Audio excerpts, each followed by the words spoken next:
Dapat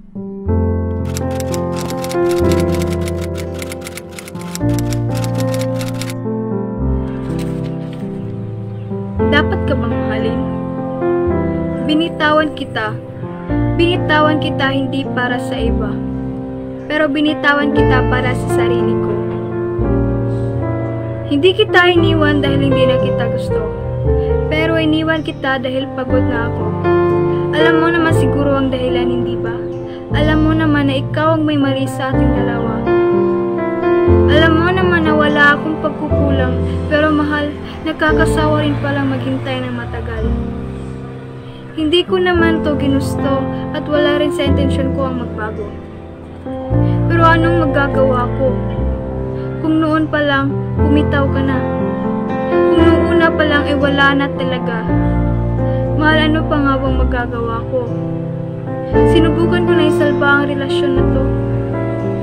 Sa mga panahon na wala ka sa tabi ko, yung mga panahon na ikaw dapat ang kapiling ko, ang kausap ko, ang masasandalan ko. Pero wala ka ng mga oras na yun. Pasensya na kung sumusuko na ako. Pero habang tumatagal ay napagtanto ko ang isang bagay na dapat noon ko palang nalaman. Na hindi naman talaga ako yung taong kinusto at gugustuhin mo.